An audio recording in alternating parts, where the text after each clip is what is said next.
Good day everyone and welcome to our presentation.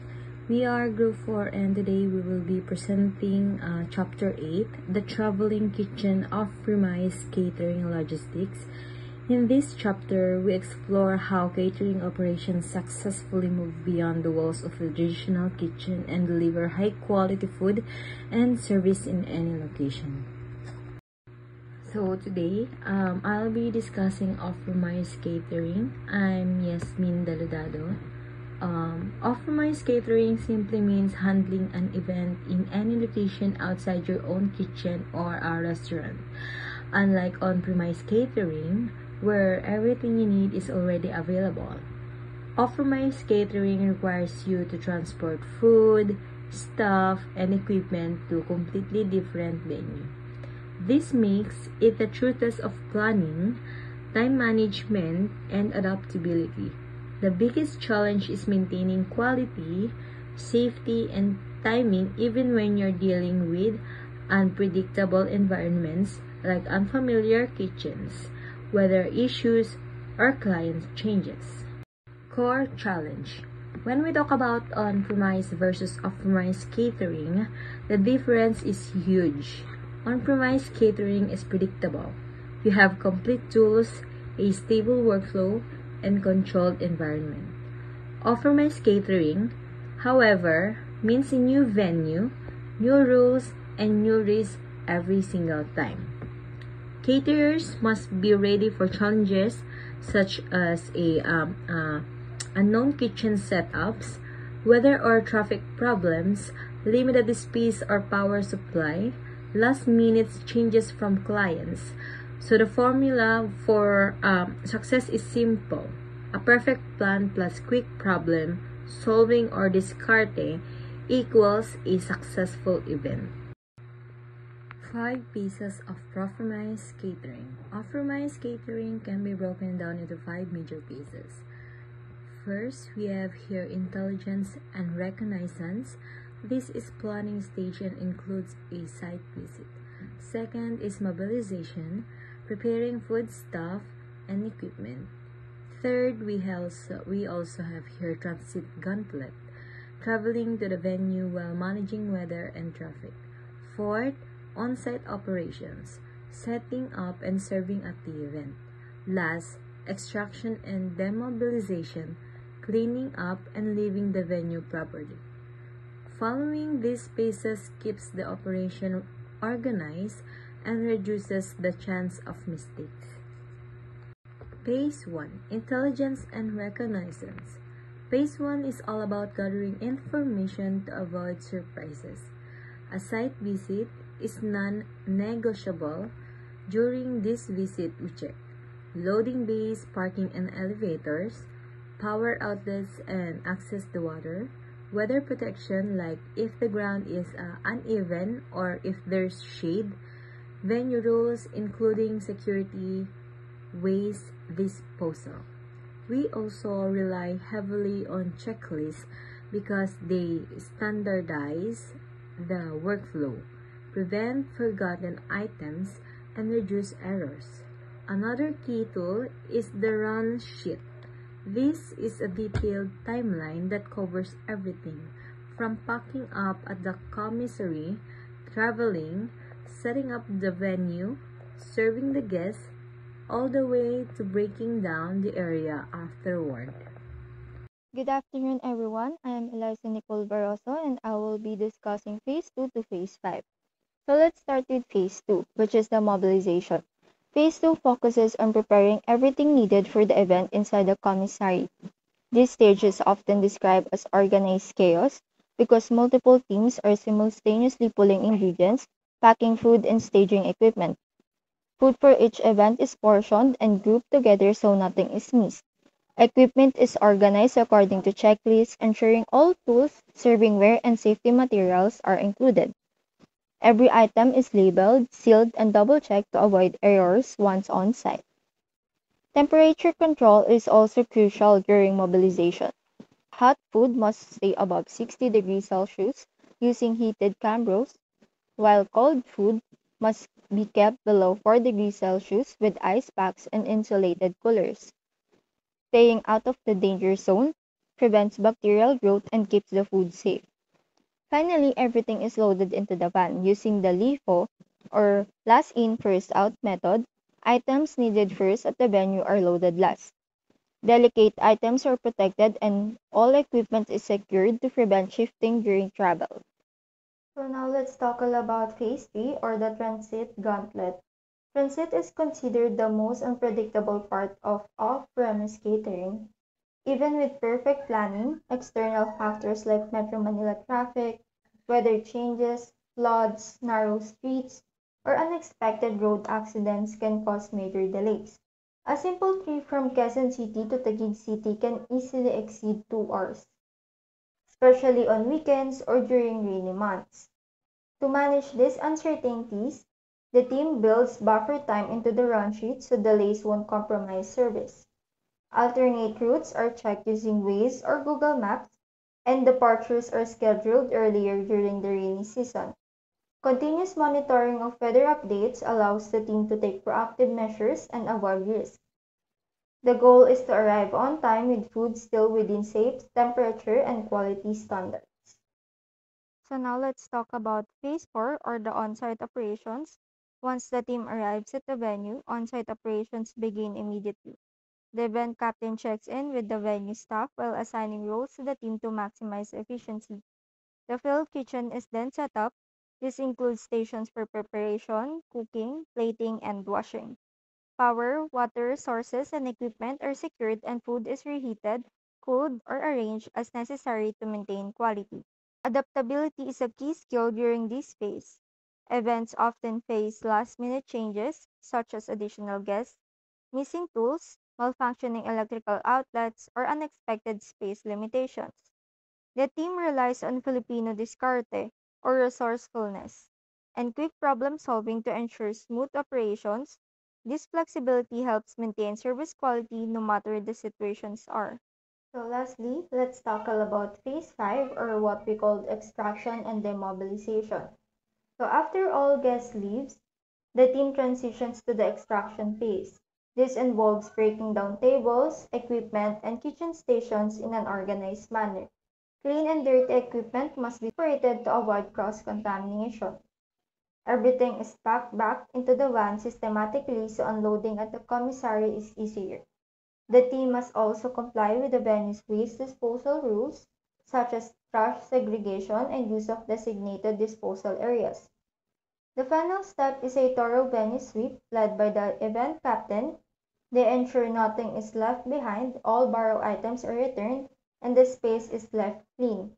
Maintaining this professionalism strengthens relationships with venues and increases the likelihood of repeat bookings.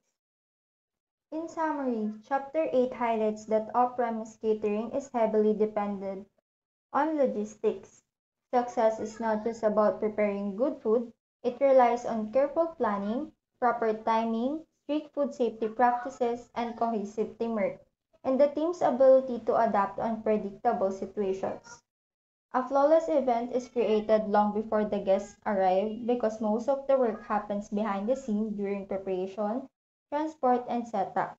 When these phases run smoothly, the final service appears effortless and professional. And that's all for Chapter 8. So good afternoon everyone, my name is Lina B. Abelian, and for the next topic, I will be discussing Chapter 9, which is all about event design, setup, and service styles. This chapter explains how events are visually planned, organized, and executed para maging smooth, maganda, at memorable ang experience ng mga guests. What is event design? Event design is the process of creating the visual identity and atmosphere of an event. Hindi lang siya tungkol sa decor, kasama dito ang theme, colors, lighting, sound, and overall setup. Event design also shapes how guests feel the moment they enter the venue, kaya important na cohesive at consistent ang design. Common events theme in Manila. First, we have a modern Filipiniana, a combination of local materials like abaca and kapis with modern touches. This theme shows culture and elegance. Second is a tropical luxe. This theme uses a lot of greenery, palms, and warm lighting. Very cozy and luxurious ang dating. Third is the urban industrial, clean and contemporary look gamit ang metal, brick, and wood. This is very modern and often used for corporate events. And lastly, Grand Fiesta, inspired by Filipino festival, colorful, lively, and full of bold patterns like banderitas. Key elements of event design. Event design has key elements that make the event look and feel complete. We have the lighting, sets the mood of the event, whether romantic, formal, or vibrant. Examples include pin lights, up lights, candles, and fairy lights. We also have the tablescaping, is designing the table set up like linens, plates, napkins, and centerpieces. It defines the dining experience. And finally, coordination with the stylist is important para ma-match ang food presentation sa team. Ensures a cohesive look from entrance hanggang dessert station. Event setup. Importance of floor plan. A good floor plan ensures comfort, flow, and safety during the event. Kailangan i-consider ang guest movement para iwas choke points. The placement of buffet tables, bar facility for socializing, at syempre the stage and DJ placement. Kasama rin dito ang emergency exits and stop pathways para safe at organize ang event. Seating layout. For seating, round tables promote better conversation among guests, kaya mas intimate ang atmosphere. Meanwhile, long tables create a dramatic and communal vibe usually used for team or banquet-style events. Weather contingency. Manila reality. Since unpredictable ang weather sa Manila, especially during the rainy months from June to September, events must always have a plan B.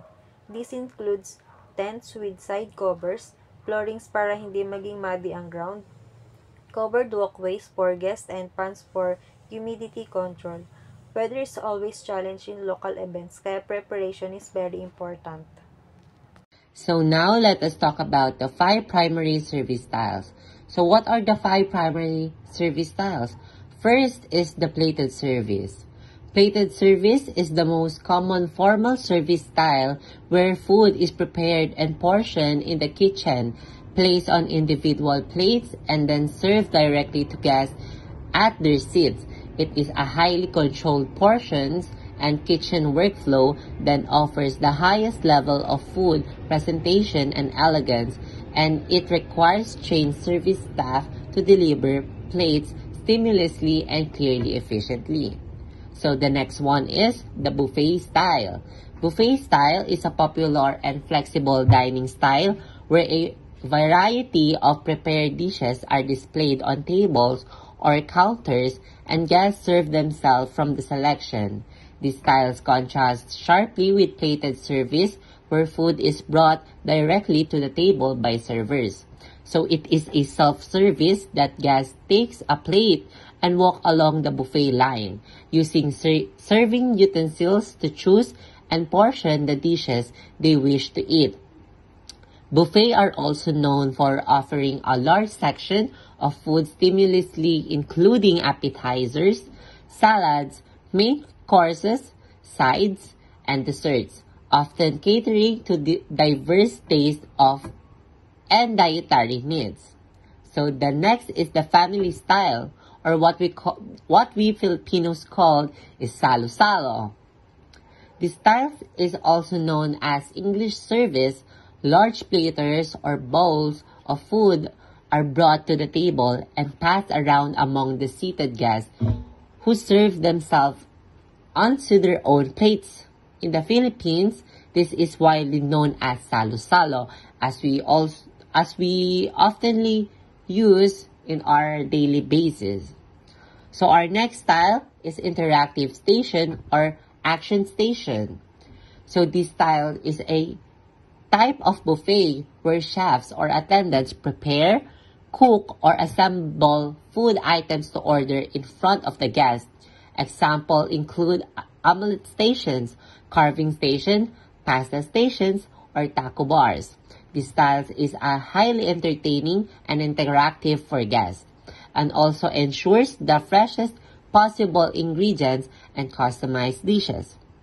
So the last style is the cocktail reception, where on social event where drinks and horses davarus, fingers foods, are passed around by servers or placed on small stationary tables. There is usually little to no seating provided. So this style maximizes mingling and networking among guests. And for the food, it focuses on small, easy-to-eat items that don't require plates. It is also allows venues to accommodate a large number of people in a relatively small space. So now, after we know the different types of service styles, now let's talk about the pros and cons of it. First thing is plated.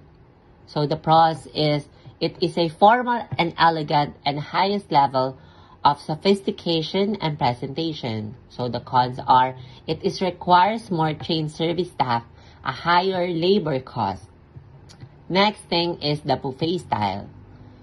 So the pros is it has a variety and abundance. It offers the largest selection of food options, easily accommodating dietary preferences.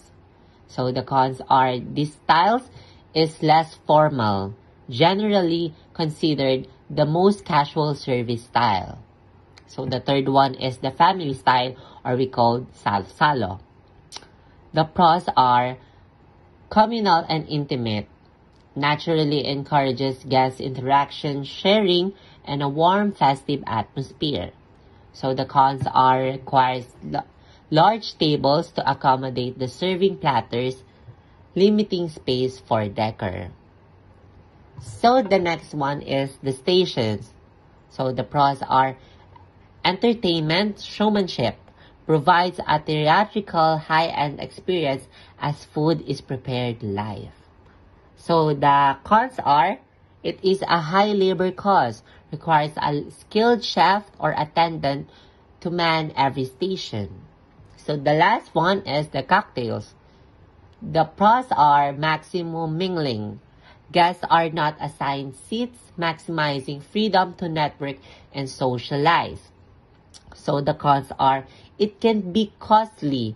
While small bites are cheaper, the variety and quantity needed to ensure guests are full can add up. So now let us talk about the Manila touch. We have here the lechon carving station, halo-halo or taho dessert station, fresh lumpia or kinilaw bar, and the Filipino-inspired tablescapes. As you can see, the lechon carving station, makikita nyo po dyan kung saan na dyan po ginagawa yung pagtatadtad ng lechon. And yeah, so next is the halo-halo or taho dessert station. Dyan nyo po makikita kung paano po ginagawa yung mga taho, kung anong mga ingredients yung mga nilalagay, and etc. So next, the fresh lumpia or kinilaw bar. Diyan nyo po makikita yung mga fresh lumpia na naka-ready to pick up and ang ating mga kinilaw. So next thing is the Filipino-inspired tablescapes. Yan, diyan nyo makikita yung atmosphere ng pagka-Pilipino. Yes. So now, before we end our presentation, let us talk about the summary. Any event success is defined by a harmonic blend of three basic elements: event design, setup, and service style.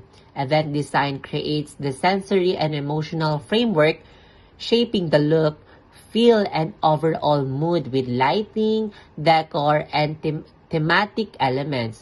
The setup is the logistical blueprint that ensures the smooth flow of guests, personal activities while also providing necessary comfort and accessibility.